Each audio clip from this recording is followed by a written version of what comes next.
My name is Erica, and I never thought that I would find myself embroiled in a family drama that would change my life forever.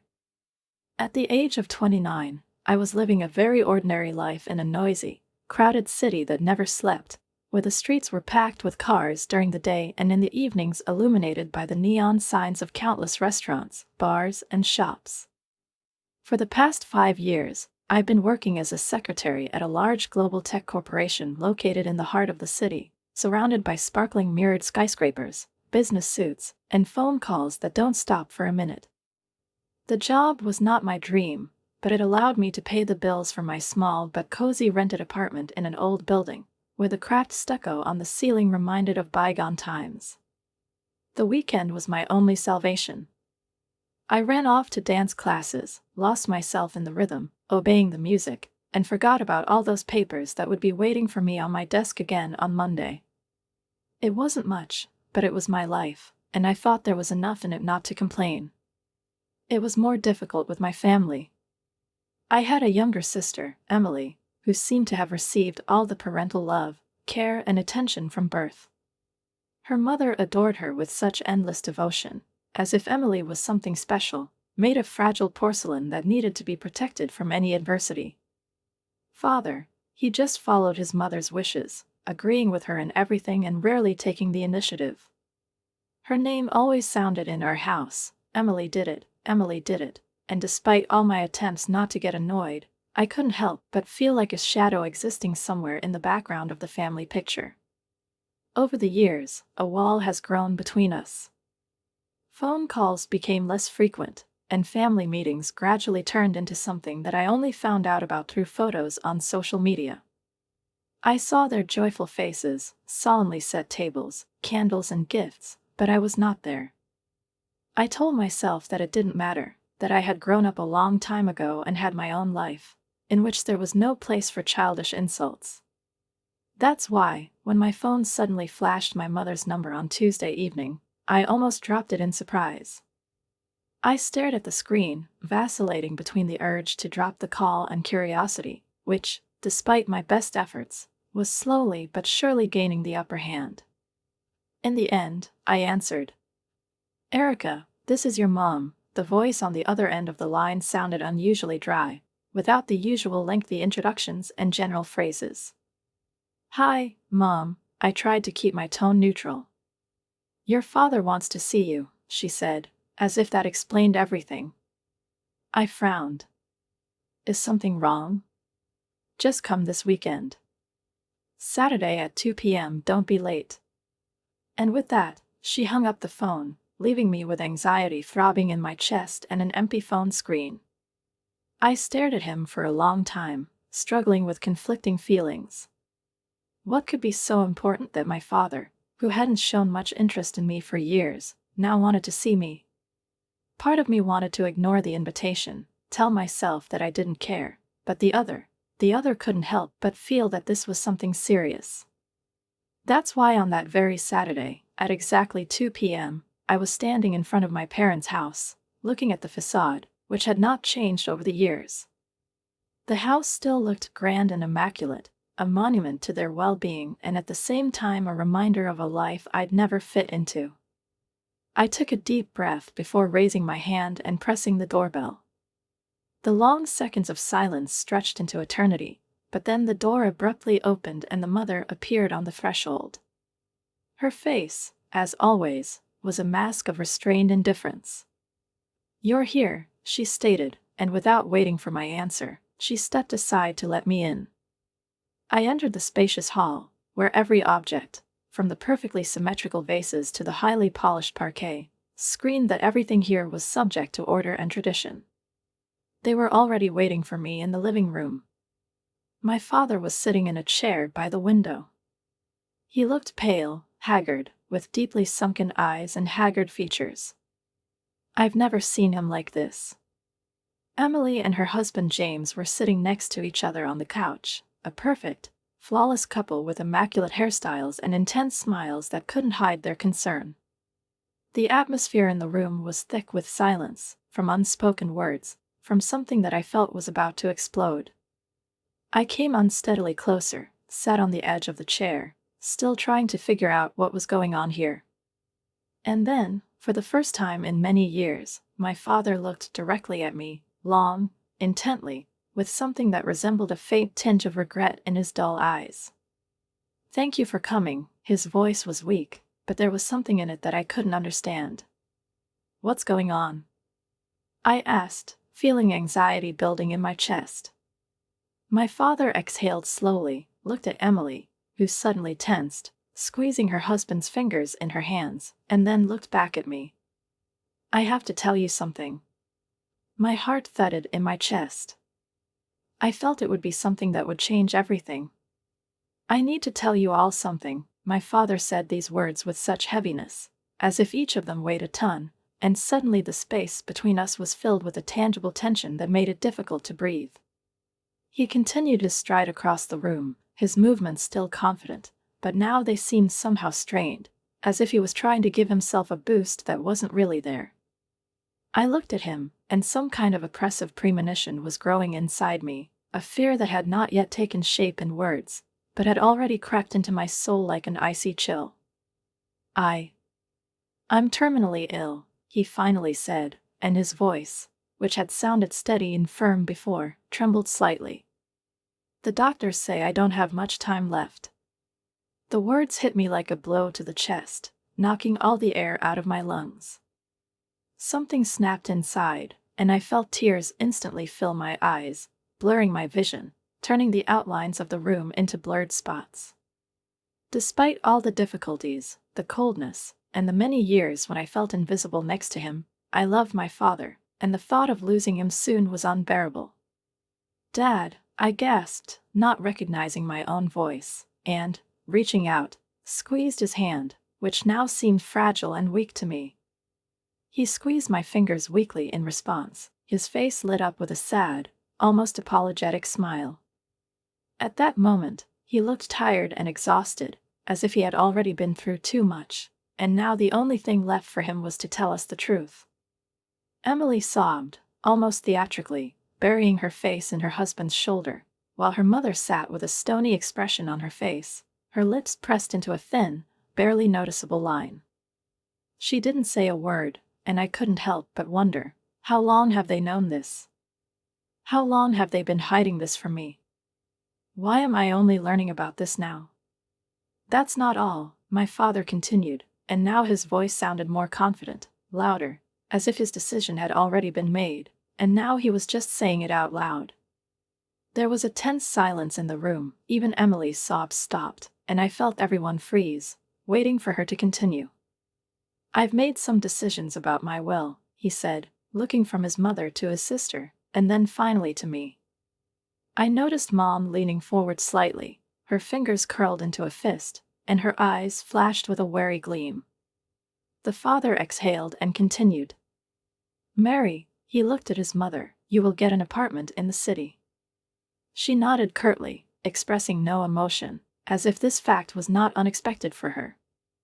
"Emily," he looked at my sister, "the house will be yours." Emily's eyes widened, relief flashed in them, and then, through the remnants of tears, a smile appeared on her face. I knew that she had expected this, that it was something self-evident to her, like a confirmation of her special status in the family. But then my father turned to me, and there was something new in his eyes, a determination I'd never seen before. "Erica," he said, and I felt everything in the room freeze, "I've decided to leave you all my savings. All $800,000. I stopped breathing for a moment. $800,000. An amount that was more than I could ever have imagined. More than I've earned over the years working at Global Tech. More than I could have saved up in my entire life. But more important than the amount itself was that it looked like a confession. As an apology. As an attempt to give me back all the time when I was just a shadow to him. The silence that followed these words was deafening. And then all hell broke loose. Emily jumped to her feet, her face contorted with rage. "Dad, it's not fair." Her voice rang out, and her hands clenched into fists. "Erica is no longer a part of this family. She doesn't deserve this." This is outrageous. Mom hissed, glaring at me with such disgust that I felt uneasy. John, you have to cut her out of the will. You don't know what you're doing. I sat there, stunned, unable to believe that they were saying it out loud, not shy, not holding back. And then the father slammed his fist on the coffee table. The roar reverberated through the room, and everyone instantly froze. This is my decision, and I will not change it. Stop it, he roared, and I had never heard him speak so loudly, so harshly, with such an unconditional tone that brooked no objections. He turned to his mother, his eyes flashing with anger. I've been under your influence for too long, Mary. I neglected Erica because of you. And now it ends. The room was dead silent again. I looked at my father, and for the first time in my life I saw him for real, without the shadow of my mother, without her words, without her power over him. He stood up for me. My father turned to me, and his anger turned to sadness. Erica, will you ever forgive me? I've been a terrible father to you.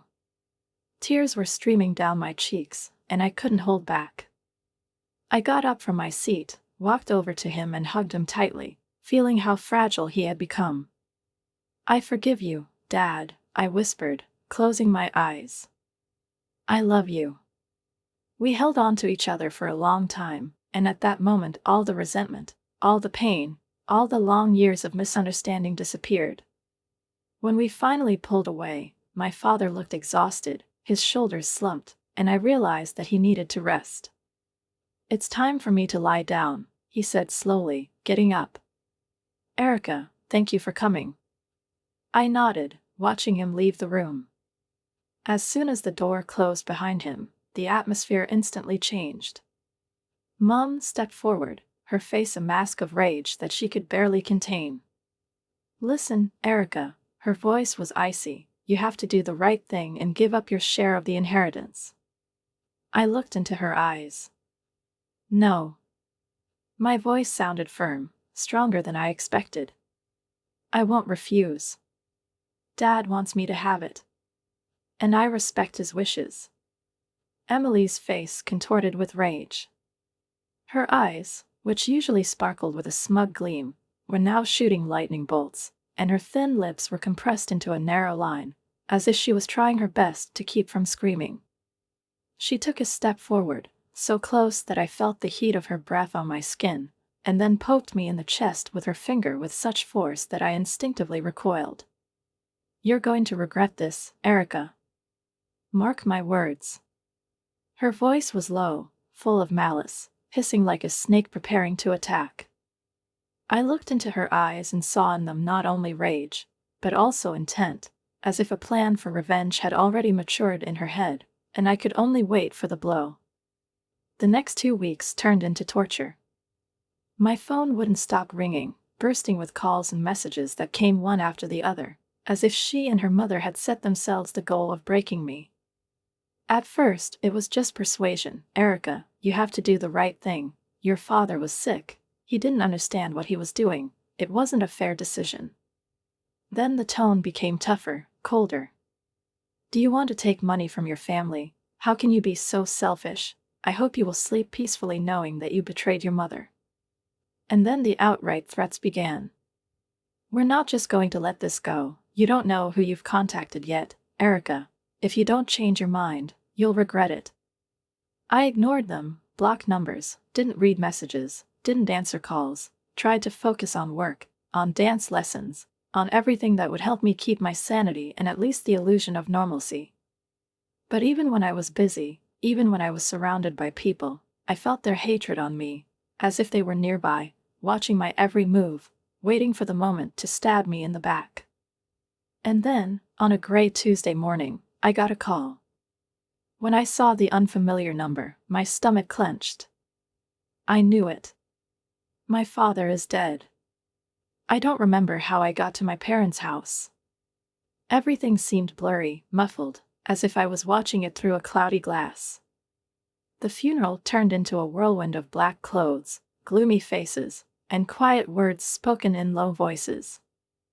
I stood at the edge of the grave, watched the coffin descend, and felt a strange, paralyzing emptiness cover me, as if something important had gone with my father, something that I hadn't even had time to understand. Mother and Emily were acting out grief. Their tears were too loud, too perfect. Their sobs were theatrical, as if they were in the center of the stage in front of the audience. Emily squeezed her husband's hand, clung to her mother, sobbed, but I saw no pain or loss in her eyes. Just the calculation.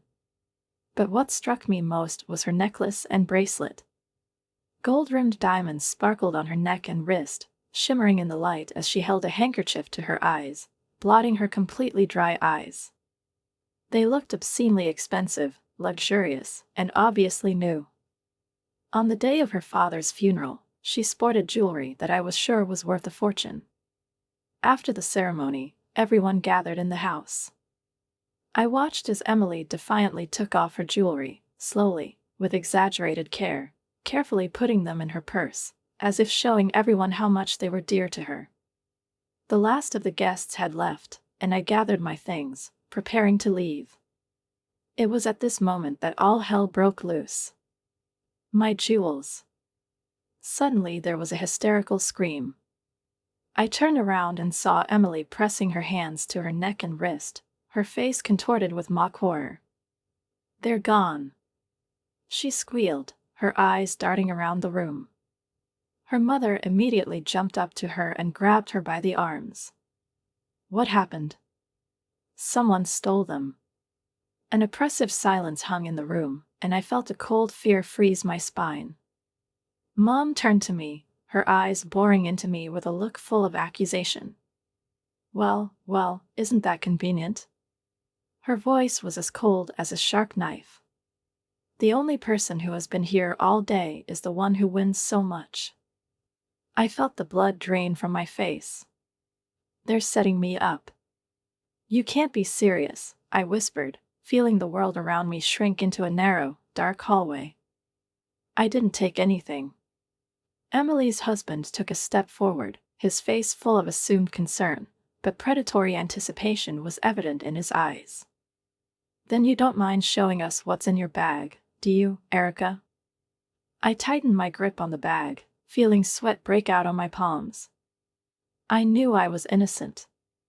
I knew there were no jewels in my bag. But I also knew that it didn't matter to them. "No," I said firmly, my back straightened, and my voice sounded unexpectedly confident. "I don't need to prove anything to you." Emily's husband took out his phone. "Then you leave me no choice." He pressed the call button. "I'm calling the police." It was at that moment that I saw a grin flash across Emily's face. She won. My heart was pounding in my chest, my ears were buzzing, and my palms turned icy cold when 2 officers entered the house. "Officers!" Emily rushed to them, her voice trembling, tears streaming down her cheeks, and she turned into a picture of inconsolable grief. It was such a hard day. I can't believe that someone could do this on the day of my father's funeral. The officers exchanged glances, then the senior turned to me. "Ma'am, could you open the bag?" I froze. I knew that whatever happened next wouldn't end well for me. With shaking hands, I unzipped the zipper. The officer looked inside, and his face hardened. He reached out and pulled out Emily's necklace and bracelet. I couldn't breathe. The world seemed to tilt on its axis. The air in the room became viscous, dull, heavy, as if soaked in the poison of this monstrous accusation, which was thrown at me like a cleverly set trap into which I unwittingly fell. I looked at the jewels sparkling in the officer's hands, at those cold, soulless stones that had just turned my life into a nightmare, and tried to figure out how this could happen, but every thought shattered against reality. No one believed me. "It's impossible." My voice was weak, trembling, almost lost. I looked into the officer's eyes, but he remained indifferent, stern, as if he was just another suspect in front of him, and not a man who had just been betrayed by his closest people.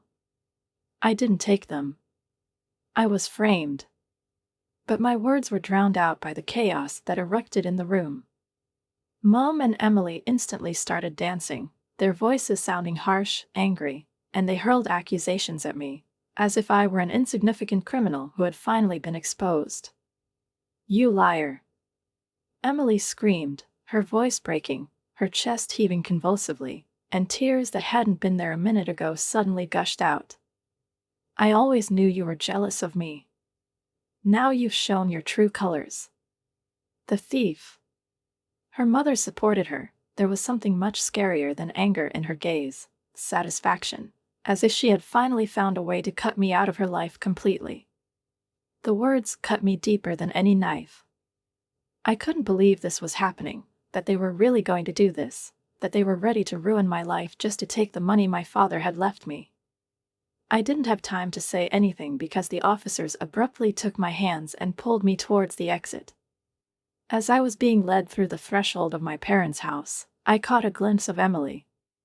She was covering her mouth with her hand, pretending to sob, but behind the gesture was a smug, satisfied smile.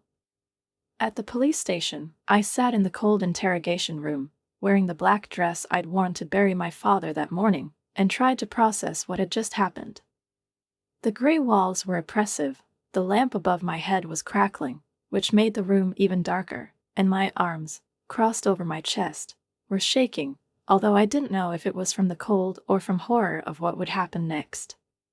Several hours passed, and I was already preparing for another interrogation, but when the door finally opened, I froze. My mother came in. Not a cop, not a lawyer, but a mom. I blinked, not understanding what she was doing here, but when the officer standing guard nodded silently and left, leaving us alone, anxiety surged with renewed force. As soon as the door closed, her face changed.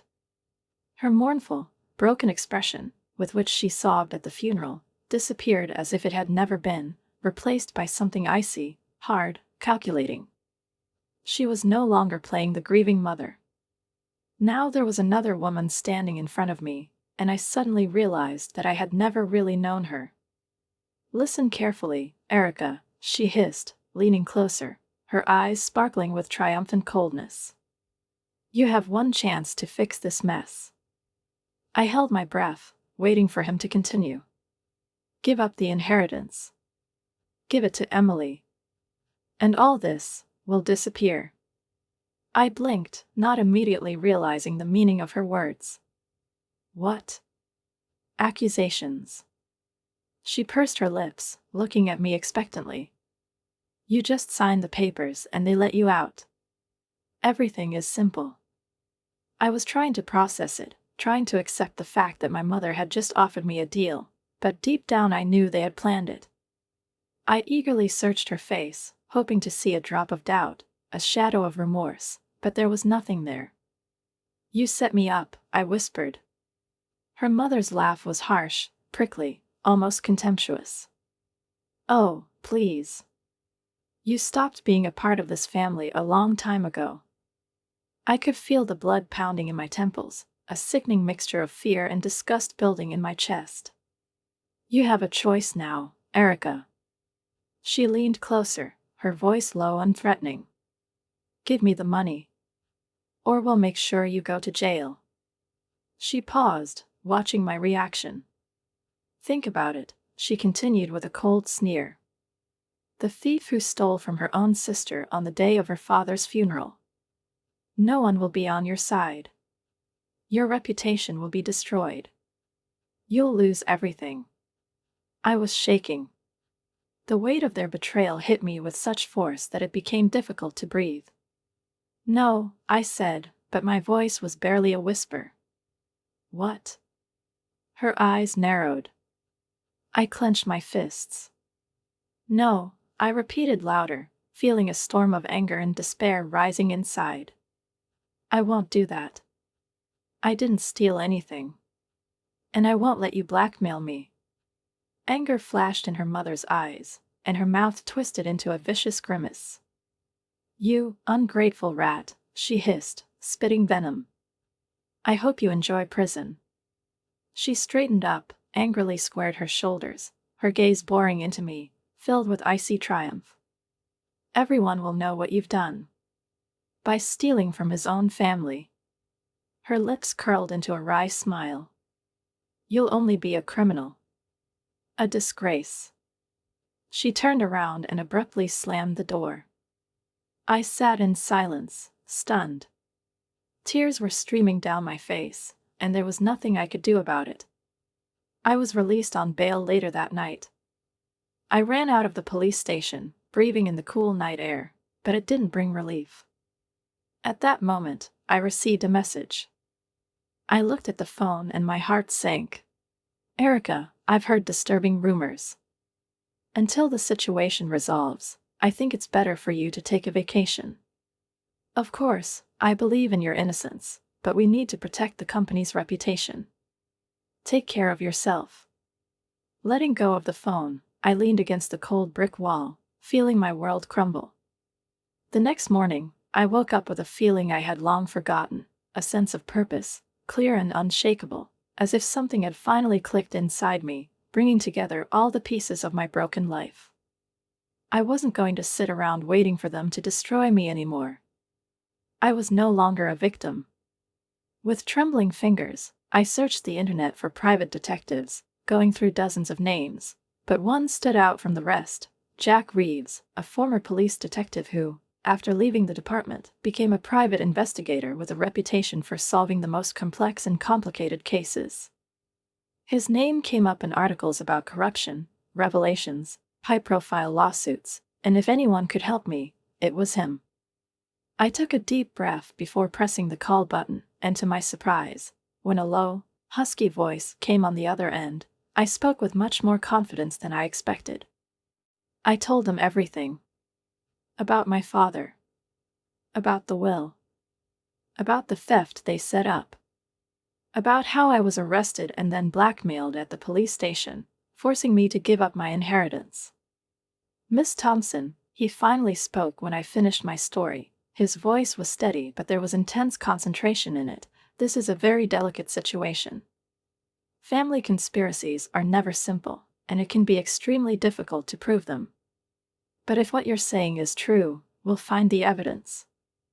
I gripped the phone tighter. How much will it cost? Jack paused for a moment. It's not cheap. I thought about the inheritance, about the money that was still frozen awaiting trial, and that if I didn't prove my innocence, I would not only lose it, but also the rest of my life. Money's not a problem, I replied, trying not to think about how true that was. I need to clear my name. The next 3 weeks flew by in a blur. I met Jack in dark alleys, in cafes with dim lights, in his small office littered with folders and photographs, while he was digging into my family's past, trying to find at least some kind of clue. I could barely sleep, waiting for news from him, keeping my phone on speaker even at night, because every time he called, my heart skipped a beat. I threw myself into dancing, exhausting myself to the limit, because only there, on the floor, with rhythmic music, could I forget about everything that was happening to me outside of it. And then there was silence. Full, ringing. No calls from work. No new threats from Mother and Emily. But I knew it was the calm before the storm. The call came on a rainy Tuesday. Erica, Jack's voice was low, strained, and I knew immediately that the news was going to be bad. I found something. But you won't like it. My heart sank. What is it, Jack? He sighed heavily. I've been following your mother and sister, trying to catch them discussing inheritance or fraud. But they're too careful. They never talk about it publicly, and I can't legally install listening devices in their house. I felt the last glimmer of hope fading, like a dim candle flame blown out by a gust of wind. That's it. My voice sounded tired, almost resigned. Is there nothing we can do? There was a hint of hesitation in Jack's voice. I did find something. But that's not your case. It's about your sister. I straightened up. What's wrong with her? Jack hesitated, but then, as if making a decision, he said, She's having an affair, Erica. I filmed her entering the hotel with a young man who is definitely not her husband. And it wasn't a one-time meeting. I have recordings of their conversations. This is, to put it mildly, not very flattering for her husband. I sat in silence, feeling my mind racing in search of a way out. "Send me everything you have," I finally said quietly but decisively. "Are you sure? Every photo. Every record. Everything." I heard a short grunt of approval from the other end of the line. Good. As soon as I hung up, I took action. For the next hour, I went through the photos and audio recordings, as if flipping through the pages of a dirty, vulgar novel in which my sister was the main character. In each photo, she looked happy, much happier than she had ever been in her marriage. Her face glowed when she looked at her lover, when she touched his hand, when she opened the door of a hotel room with exquisite interiors, as if she were not hiding, not afraid of exposure. I listened to the recordings. My husband is an idiot. He doesn't understand anything. I use it, so what? He's just a handy wallet. I closed my eyes and felt something break inside me. Emily always got everything she wanted. She always bent everyone under her. She always got away with it. But not this time. I chose a photo. The one where she enters the hotel, touching her lover's hand, with a satisfied smile on her lips. I opened my phone and sent it to James, her husband. By attaching one simple message.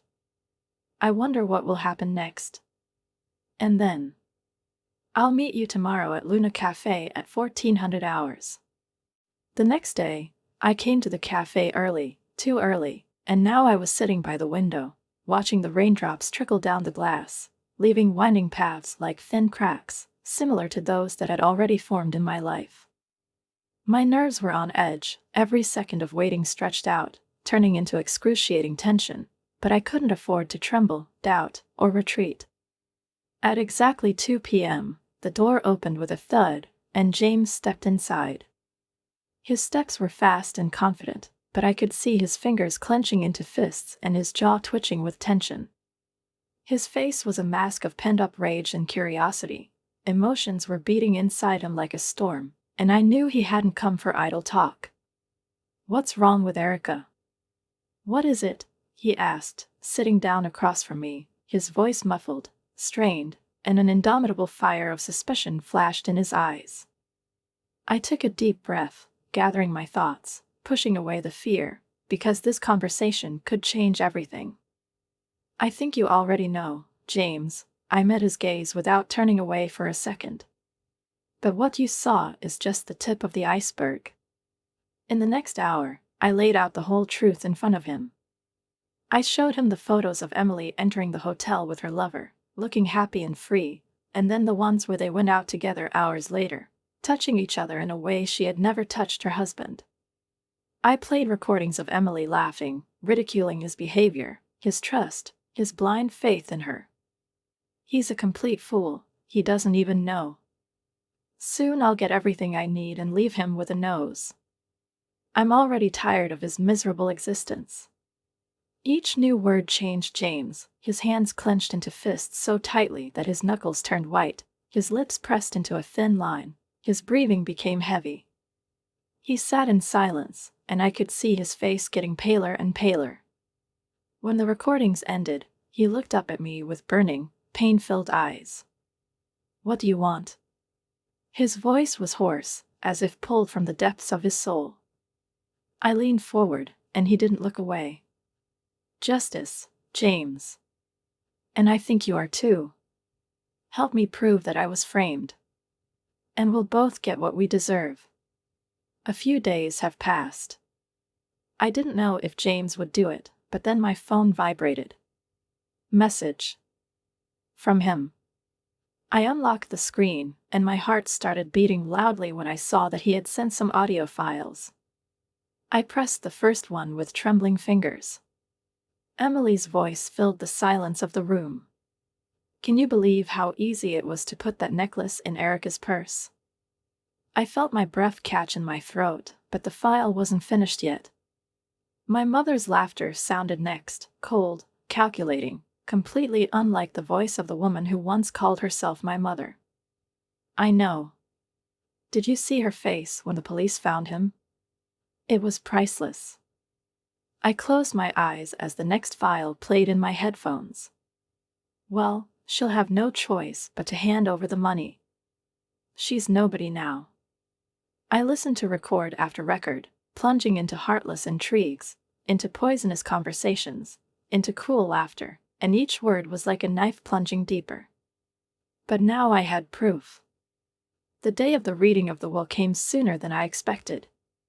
I walked to the notary's office, feeling my stomach cramp, but I kept my head up. When I came in, Mom and Emily were already there. Their faces were smug, their gazes swept over me with disdain and superiority. I saw James sitting in the corner, his face set in stone, but when our eyes met, he nodded almost imperceptibly. The notary, a thin man with metal-rimmed glasses, cleared his throat, unfolded the document in front of him and began to read the will. He read out the asset allocation, confirming the very decision his father had announced that day in the house. When he finished, I stood up. "If you can," I said, and my own words surprised me with their firmness.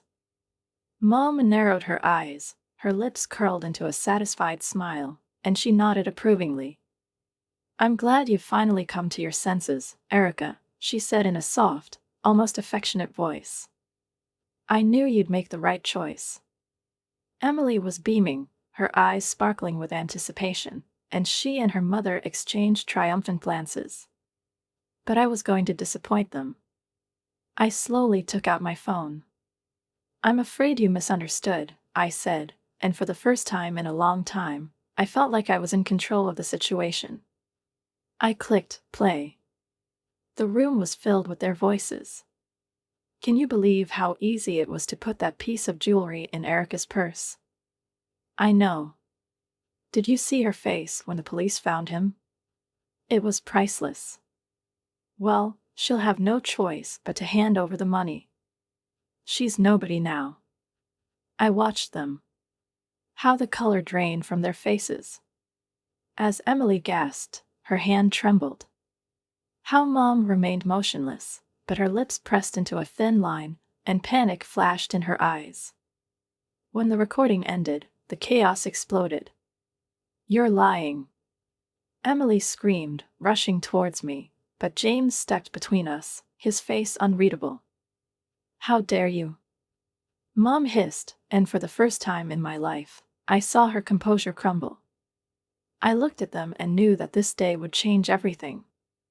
James suddenly spoke, his voice cutting through the growing chaos, sounding harsh, even, but there was barely contained anger in it, as if he was teetering on the edge of self-control, ready to explode at any second. Everyone shut up. The room, which a moment ago resembled a battlefield, was suddenly plunged into intense silence.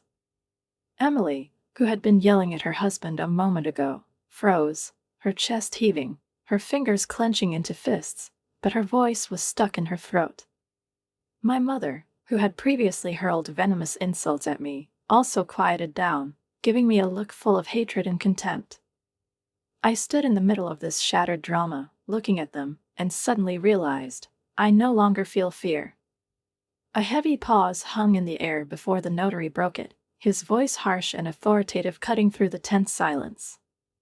"This is a trial, not a circus. Everyone calm down, otherwise I'll order you out." The notary's words echoed in the room, causing everyone to freeze.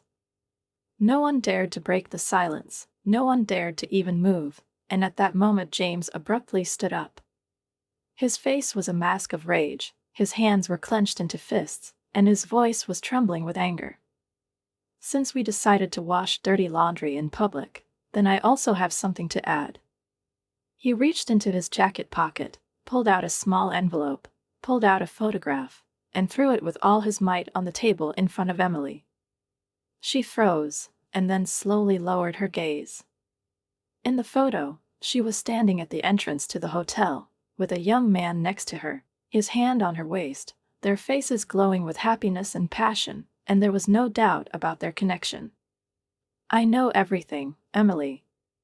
James spoke coldly, without emotion, but his every sentence sounded like a sentence. "I know about your affair. About your lies. About how you used me for money." Emily recoiled, her lips twitching, but the words didn't come out of her mouth. "Did you think you could take everything for yourself?" He continued, his voice resonating with anger but remaining icy.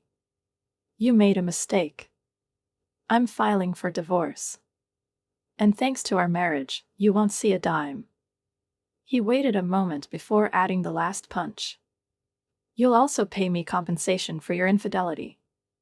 Emily's face paled. She opened her mouth like a fish stranded on a beach, but no sound came out. I looked at my mom, who seemed speechless for the first time in her life. Her face expressed a mixture of shock, horror, and the realization that their carefully constructed world was crumbling right before her eyes. And then the notary's office doors flew open. 2 policemen entered. Their faces were stern, impassive, and their eyes showed determination to do their job. "Mary Thompson?" "Emily Thompson?" "What is it?" one of them asked, but there was no doubt in his voice who was standing in front of him. Mom and Emily looked up, and tears instantly poured down their cheeks. "You are under arrest for false charges of theft and attempted blackmail," the officer continued, pulling out handcuffs. "You have the right to remain silent. Anything you say can and will be used against you in court." When the steel bracelets clicked shut on their wrists, I watched with a mixture of satisfaction and sadness. It was justice. But it was also the final nail in the lid of our family coffin. I followed the police out of the office, watching them being put into different patrol cars. Mom didn't say a word, her face was as gray as stone, and her eyes were empty and cold. Emily was hysterical, screaming, yelling something unintelligible, until the officer closed the door behind her. Sirens wailed, and patrol cars pulled away, taking them away. And when their red and blue lights disappeared in the distance, I felt a weight lift from my shoulders. It's all over. I took a deep breath, pulled out my phone, and dialed a familiar number. "Erica?" My boss sounded worried. "Is everything okay?" I smiled, for the first time in a long time. "Better than fine," I replied. My voice rang with confidence, freedom, and a new beginning. "Now I can explain everything. The accusations against me were false. And I have proof." I told him in brief but clear detail what had happened. When I finished, there was a soft whistle on the phone. "Erica, I'm so sorry that you had to go through all this," he said, and there was genuine sympathy in his voice. "But I'm glad the truth came out." He hesitated before adding, "Look, your job is still here. When you're ready to come back, just tell me. In fact, I'd love to see you in the office as soon as you feel able to work." I closed my eyes and felt calm for the first time in a long time. My life was no longer theirs. She was all mine now. The weeks after the confrontation at the notary's office were filled with a whirlwind of litigation, endless meetings with lawyers, and decisions that changed not only my life forever, but also the fate of those who so desperately tried to destroy me. When the truth came out, the charges against me were quickly dropped, and I felt an indescribable sense of relief, as if the heavy, cold weight I had been carrying for the past few months had suddenly slipped off my shoulders, allowing me to take a deep breath for the first time in a long time. But if it was the end of a nightmare for me, it was just beginning for Mom and Emily. They were charged with false denunciation and attempted blackmail, and the trial that followed was swift, relentless, and ruthless because the recorded evidence was incontrovertible, leaving no chance of acquittal. I watched the process with a strange mixture of detachment and satisfaction, as if it were not my own triumph, but a production where justice finally took a central role. The judge, a woman with a stern face, cold eyes, and an authoritative voice, studied the case materials and announced the verdict. In addition to the imposed punishment, the court decides that Mary and Emily Thompson are obliged to pay Erica Thompson substantial compensation for the damage to her reputation and emotional suffering. When the amount was announced, I saw my mother turn pale. Her fingers gripping the armrests turned white with tension, and her eyes darted around as if she was trying to find a way out that did not exist. Emily burst into tears, sobbing so loudly that the judge shot her a disapproving look, as if making it clear that pity was the last thing they deserved. In the following days, I watched from afar as the world they had built on deception and manipulation for so long crumbled to dust. Mom had to sell the apartment her father had left her. A beautiful place in the city center, expensive repairs, exquisite furniture, everything that for years had been her pride and the illusion of a perfect life was now gone from her hands, because all the proceeds were used to cover her part of the fine. But Emily got the worst of it.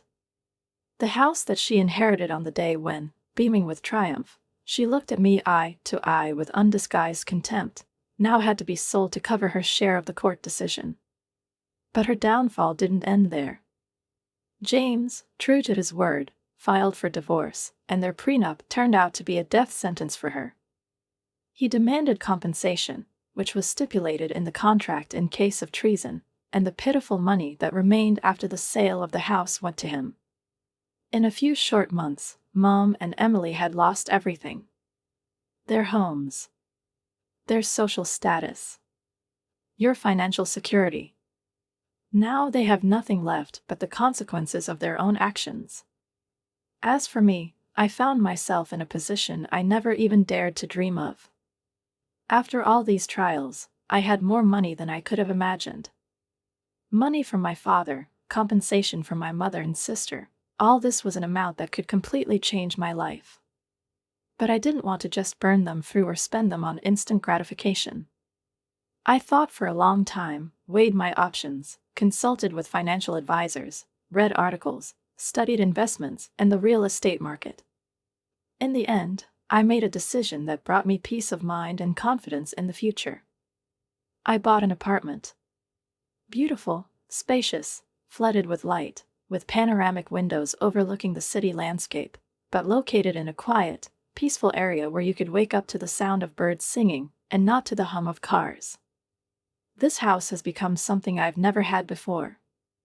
A place that belongs only to me. I invested the rest of the money. Carefully. Balanced. With the expectation of stability and long-term benefits. I didn't just want to live for today, but to create a foundation for myself that would make me truly independent. Standing at the window in my new apartment, looking out at the twinkling lights of the city that used to seem like a cage to me, but now has become my home, I couldn't help but think about everything I had to go through. Pain. Betrayal. Loneliness. The struggle for justice. But it all led to this moment. I thought about Mom and Emily, who were now struggling to make ends meet, and how they used to think they were untouchable, and now they were at the bottom, and part of me felt sorry for them. But a much larger part knew. These were the consequences of their own decisions. They tried to take everything from me, but in the end they lost it themselves. My phone vibrated. I looked at the screen, a message from my boss. I confirm your return to work next week. I'll be glad to see you in the office again. Welcome back. I smiled, feeling real, genuine delight for the first time in a long time. I was coming back to life. But not to the one that was before. To the new one. The real one.